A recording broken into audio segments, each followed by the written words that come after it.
Au-delà de l'indépendance financière et de la liberté financière, etc., il y a aussi et surtout la volonté d'assurer un certain avenir à nos familles et voilà, de préparer vraiment notre avenir. On entend tellement de choses par rapport aux retraites, par rapport à l'avenir, etc. On est vraiment sûr de rien et on ne sait pas si l'argent qu'on a économisé ou l'argent qu'on a réussi à un peu épargner va suffire pour, euh, pour assurer nos vieux jours en fait. Et ça c'est vraiment très important de penser à ça dès maintenant parce que si on n'anticipe pas, eh bien, on se retrouve un petit peu voilà, au dépourvu et on se retrouve vraiment dans une situation où voilà, on voit pas, on voit vraiment plus de solutions, on voit vraiment plus comment on peut s'en sortir. Et ça arrive hélas à beaucoup de personnes âgées. J'entends tellement de choses autour de moi qui se passent, des gens, des personnes âgées qui arrivent même plus à se payer vraiment de quoi manger et boire, quoi. Ça fait vraiment beaucoup de peine. Il faut vraiment essayer de prévoir les choses et vraiment d'anticiper les événements. Donc c'est ça aussi l'indépendance financière, c'est pas forcément dire ah voilà je suis patron, j'ai réussi ma vie. Non, non, c'est pas ça du tout. C'est vraiment dans une optique de préparer l'avenir, assurer un certain avenir et optimiser aussi ses compétences en étant utile à soi-même, à son entourage et à toutes les autres personnes dans le monde.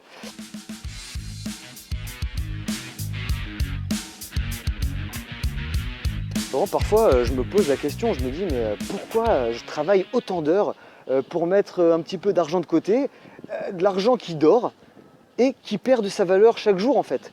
Donc voilà, on économise de l'argent toute notre vie, on travaille, on travaille, on travaille. Pour l'instant, l'argent, il ne fait pas grand-chose, il dort dans le compte en banque et finalement, ben voilà, il perd de sa valeur et avec l'inflation, etc., voilà, il perd de sa valeur et on se retrouve avec de l'argent accumulé mais qui finalement finit aussi par être dilapidé parce que les prix augmentent et tout augmente. Donc ça c'est vraiment très important de vraiment donner de la valeur à son temps, à son argent et utiliser toutes ses compétences, optimiser toutes ses compétences au service des autres. C'est très important de ne pas faire les choses dans un but égoïste, de vouloir réussir sa propre vie, de vouloir avoir ses propres biens immobiliers, avoir son argent, d'avoir ses... Non, non. Le but ici, c'est bien entendu un but beaucoup plus global, beaucoup plus humain, beaucoup plus vraiment un but de partage, c'est-à-dire aider les autres aussi à concrétiser leurs rêves. Et comment on fait pour aider les autres à concrétiser leurs rêves? Il faut leur prouver que c'est possible. Comment on fait pour prouver à d'autres personnes que c'est possible? Il faut déjà y arriver soi-même.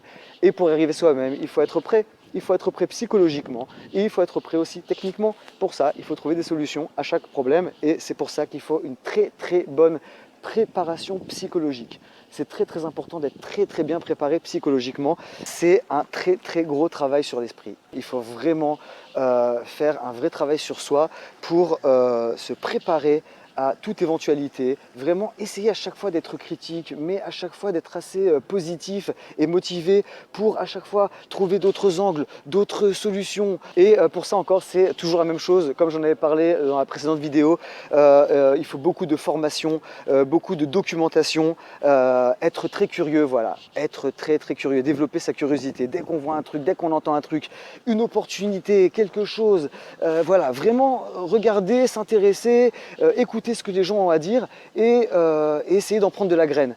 Voilà, essayez d'en prendre de la graine. Voilà. Sélectionnez quelques personnes autour de vous, ou même sur Internet, etc. Des gens qui ont réussi ou qui ont réussi à mettre en œuvre un projet, qui ont réussi à réaliser les rêves que vous voulez réaliser, ou qui ont réussi à construire telle entreprise ou telle start-up. Voilà, il y a des milliards de possibilités dans le monde, chacun selon le domaine qui le passionne.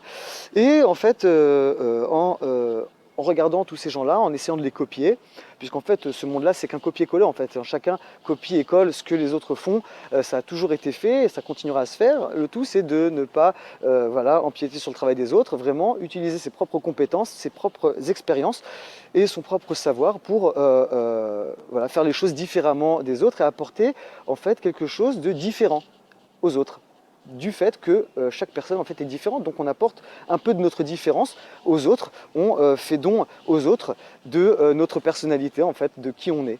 Voilà, on peut aider les gens de façon tellement différente, pas seulement financièrement, il y a plein de façons d'aider les gens.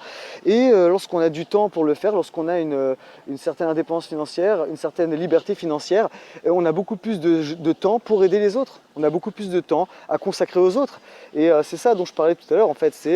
Ici, c'est pas un rêve égoïste, un rêve égocentrique. C'est vraiment une volonté de créer de vrais réseaux, de connaître du monde, d'aider les gens à concrétiser leurs rêves.